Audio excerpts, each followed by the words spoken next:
Stage 4 మోకాళ్ల అరుగుదలకి నొప్పి లేకుండా కీళ్ల మార్పిడి ఆపరేషన్ చేయబడును. Doctor Ramesh Gajula, endoscopic spine ortho surgeon and pain physician, panacea spine pain ortho and sleep centre, Uppal, Hyderabad.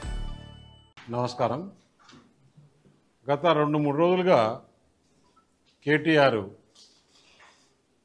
హైదరాబాద్లో ప్రెస్ మీట్లలో, ట్వీట్లలో, సోషల్ మీడియాలో రకరకాలుగా నాపైన ఆరోపణలు చేశాడు. నేను కూడా ఏనుగు పోతుంటే కుక్కలు మరుగుతుంటాయిలే ఎందుకు అని వదిలేశాను.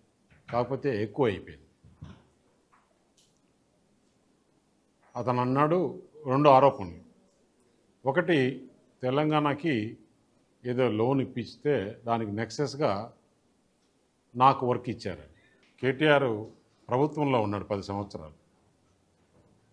1660 కోట్ల రూపాయలు నామినేషన్లో వర్క్ ఇస్తారా ఇవ్వరా అనే నామ్స్ కూడా తెలియని అజ్ఞానే, లేదు రేవంత్ రెడ్డి పైన బురద చల్లాలన్నా ఎందుకు చేస్తున్నాడు అనేది ఆలోచన చేస్తే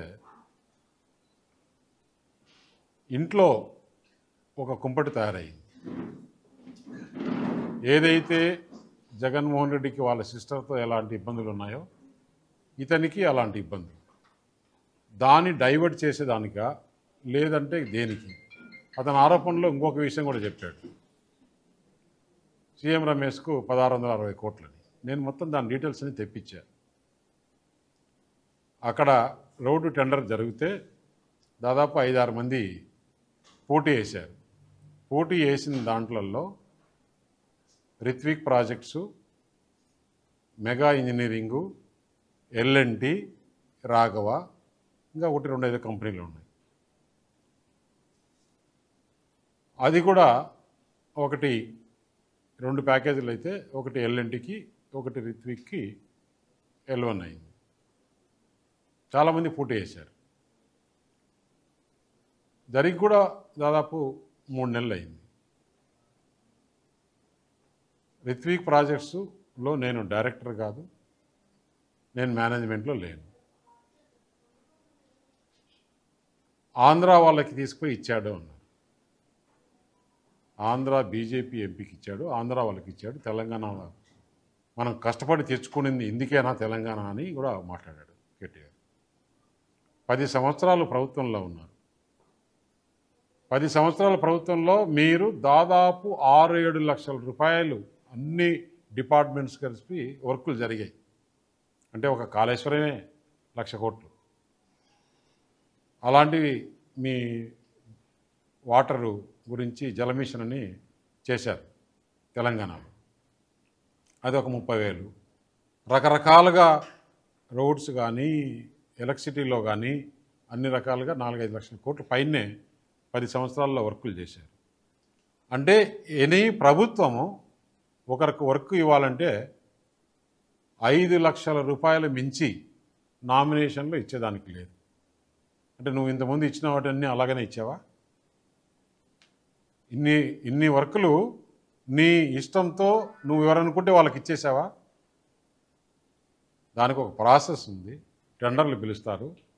ఎవరు తక్కువ కోట్ చేస్తే వారికి ఇచ్చే ఆ మాత్రం జ్ఞానం కూడా లేకుండా నాకు రేవంత్ రెడ్డి తెలంగాణ ముఖ్యమంత్రి స్నేహితుడని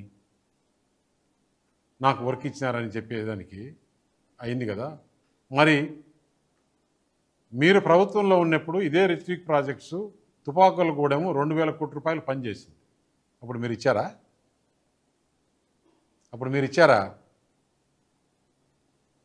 ఏం మాట్లాడుతున్నావు? ఎందుకు మాట్లాడుతున్నావు? నువ్వు ఒక 4-5 నెలల కిందట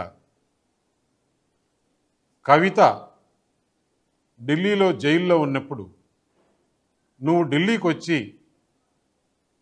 నా దగ్గర టైం తీసుకొని మా ఇంటికి వచ్చిన మాట వాస్తవం కాదా? ఇంట్లో సీసీ కెమెరాలు ఉన్నాయి, నేను తీసి మీడియాకి ఇస్తా. నువ్వు ప్రెస్ మీట్ పెట్టి దీనికి సమాధానం చెప్పు. మా ఇంటికి వచ్చి ఏం మాట్లాడినారు? మేము చేసిన అవినీతి అన్నీ కూడా ఈడీ, సిబిఐ రాకుండా లేకుంటే కవితను బయటికి వదిలేదానికి ఏర్పాటు చేయండి. మేము బీఆర్ఎస్ పార్టీ దేనికైనా సిద్ధం. మేము బీజేపీలో మెర్జ్ చేయాలన్నా కానీ, బీజేపీతో అలయన్స్ పెట్టుకోవాలన్నా కానీ దేనికైనా సిద్ధం అంటే, నేను తీసుకునే నిర్ణయం కాదు, పెద్దలతో మాట్లాడి చెప్పాలని. పెద్దలతో మాట్లాడిన తర్వాత మనం ఎలక్షన్స్లో ఏం చెప్పాం?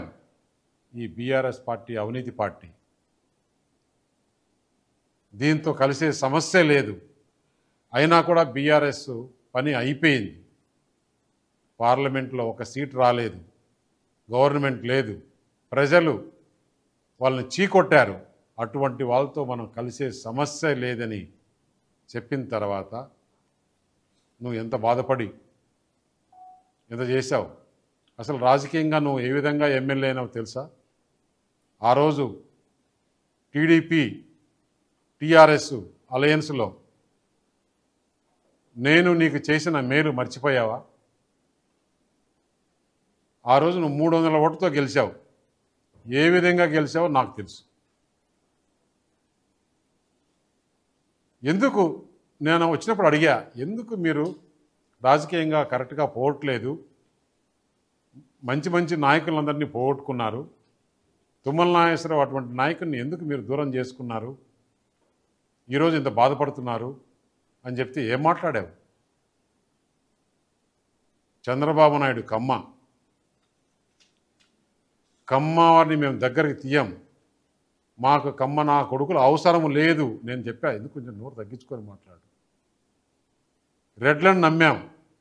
రెడ్లను నమ్మితే గవర్నమెంట్ పోయిన మరుసటి రోజే పోయారు.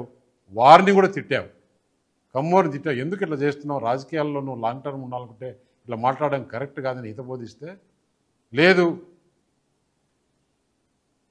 రేవంత్ రెడ్డిని చూసి రెడ్లు పోయారు, చంద్రబాబు నాయుడు చూసి కమ్మోళ్ళు పోయారు, మాకు మిగిలింది జగన్మోహన్ రెడ్డి ఒక్కడే అని చెప్పేసి ఆ రోజు మాట్లాడు.